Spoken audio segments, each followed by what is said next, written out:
Okay, so force. You guys have probably heard this before. Use the force loop. May the force be with you. G-force is too strong. Can't hold on. So, what is this force mean to you, Mr. Help? Okay, that's what it means to you. You're on odd one. Anyone else have a meaning for force? Moving. Takes force to get moving. Magic. Fast time acceleration. Fast over acceleration. Okay, once again you're with help. Very weird. Yes? Mass times speed divided by velocity plus vector. Alright. So, generally, in physics, force is a push or a pull on an object. And we measured it in newtons. We do. Everybody shut up. Okay? Doll? Alright. So it's a push or a pull. And it usually gets things moving. So it gets things moving or slows them down, right? So it's going to cause acceleration most of the time. The big F word in physics, the big F word is what? Force. You worked with it in the lab. Normal force. Weight. Friction. Right. Yeah, Gabby said it. Job, Gabby. So friction. So force is generally going to be a push or pull. It causes something to move, something to slow down. Friction is something that always will oppose motion.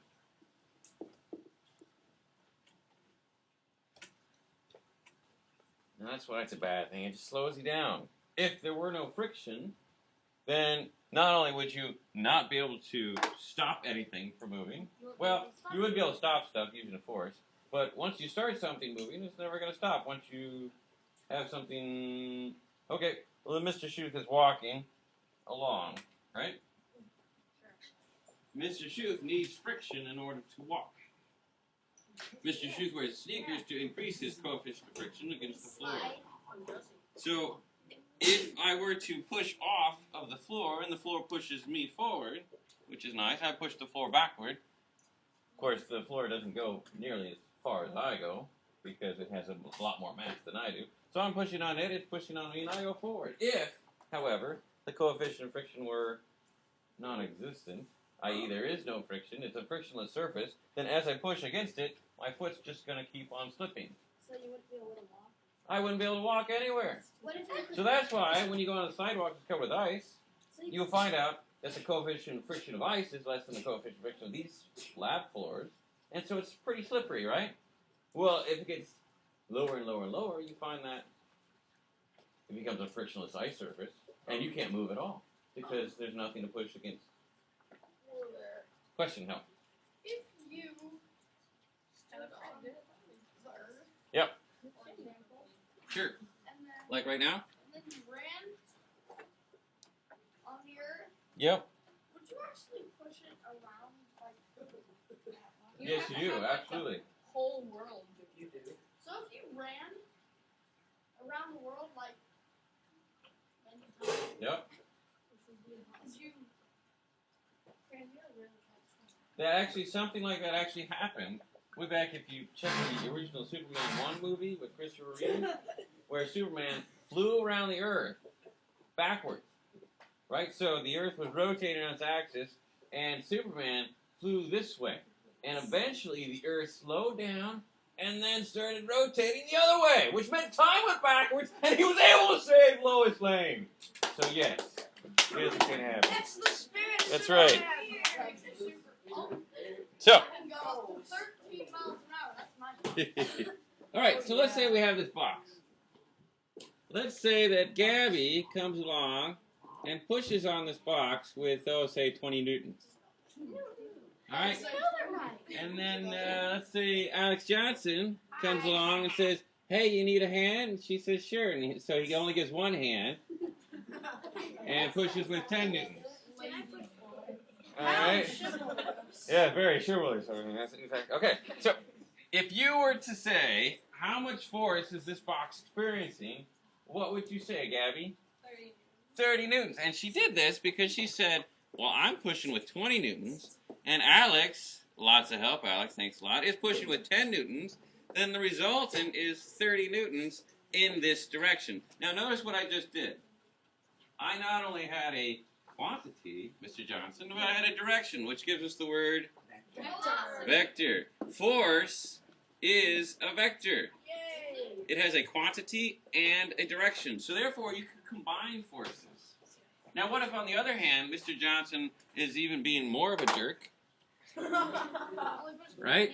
And he says, I'll give you a hand, and he pushes on this side.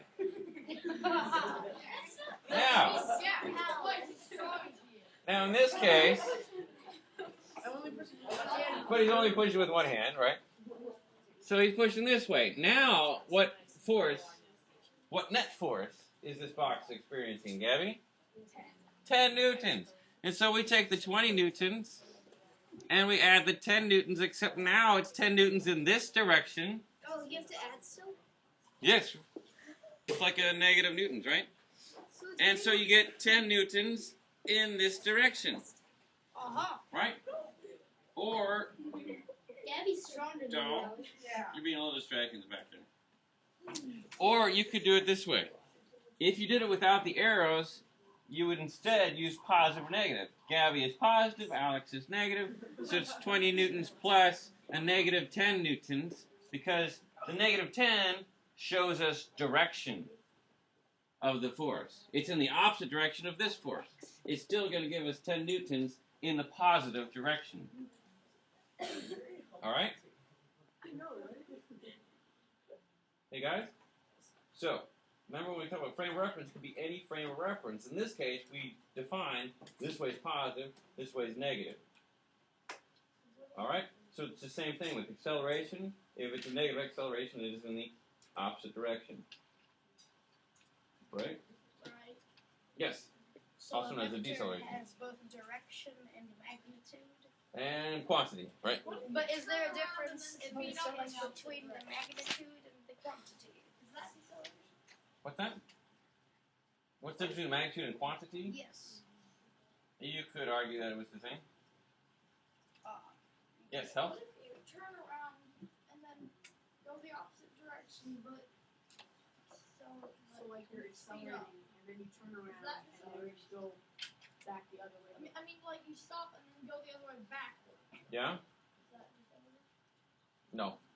It would be acceleration in the other direction. In the other direction, right. So you're choosing a different frame of reference. So this one,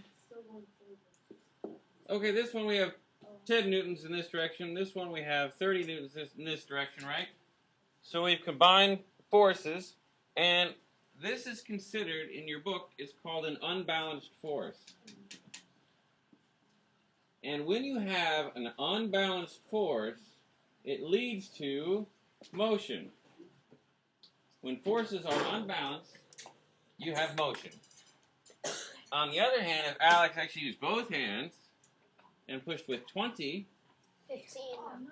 so now it's 20 plus 20, that's going to give you a resultant 0 newtons. But wouldn't it be minus 20 because they're Right. flexing with each other? So minus 20 here would give us 0 newtons. But you said plus 20. Yeah, 20 in that direction, 20 in that direction. Okay? So the net result is going to be 0 newtons, even though we have 2 people pushing on it. That instead is a balanced force. So the net result is balanced force, and we have no motion. Okay? Yes, question. So an unbalanced force is anything in motion? Yes, anything that is in motion is going to be experiencing unbalanced forces. Yep. A newton. Okay. It's a good thing you asked. We'll get to that in just a moment. But before we get to that, let's talk about the types of friction. There are 4 main types of friction your book mentions. We already looked at 2 of them in the lab. One was static friction, and the other was sliding friction. And we call that kinetic friction, right? There are 2 other types of kinetic friction. one is rolling, and one is fluid. Okay, so static friction is not moving anywhere. Sliding friction is actually two surfaces sliding across each other. So you like you slid the block down the tabletop, right? Rolling, what's an example of rolling? Yes? A car. A car, no. After it's The wheels on a car, that would be rolling friction. What about fluid friction? A water slide, absolutely. So that's a combination of sliding and fluid, right? What is food? Okay, so fluid friction involves the friction of a fluid. The statics, the sliding and rolling, those are both solid. Fluid is liquid and or gas. Or plasma. So in terms of physics, air is considered a fluid. Bose-Einsteinian Condensate. Yeah. Okay. So if you're going to rank these in terms of magnitude, which one is the greatest? All the other things being equal, which one is the greatest magnitude of friction? How? Static friction is indeed greater. And we established that with the lab, that sure enough, static friction is greatest among these. Okay. Gentlemen, yep. So what about the other three? Which one's next? Material? Sliding, okay. So far, Mr. Schuth actually kept them in order of magnitude. Sliding friction is indeed greater friction involved than rolling or fluid. But what's the third one, Jonathan? Fluid is number 4. Rolling is 3. So I actually kept them in the right order. So static friction is the greatest magnitude friction. Fluid is the least magnitude.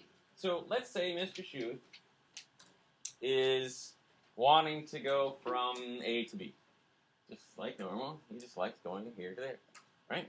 And so he decides to push off and slide his feet. And he finds that he quickly stops all the time because of friction. So friction stopping me every time I push off and try to slide. This would be a lot easier if my coefficient of friction were low, right? So I could take off my shoes and do it with my socks, and I might get a little more distance, right? So what would improve Mr. Schuth's sliding ability? Yes? Carpet on the ground and having slide. That would help. Yeah, we can do carpet, and we can do ice, right? I can push off with my little toe pick, right? And I go sliding across the ice, which is a little coefficient of friction. Wheels! That's good. Oh, how about let's do that. Ready? So I take my boots. Now I'm going to attach some wheels to it. Let's say 4. Or I could use those little wheelies and just pop them out of my shoes, right? And so I push off, and I'm just going to keep on going for some time. And then I'll push off, and I'll keep on going for some time, right? Right? But what would make that even less? What could I add?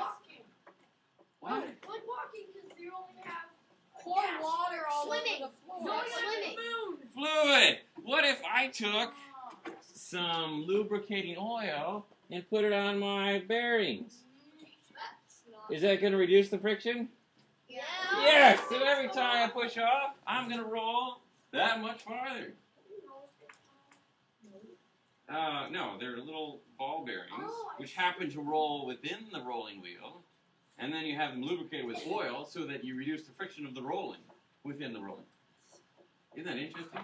So every time you're adding more rolling or more fluid, then you are reducing friction. Yes? Then you could put ice on the floor.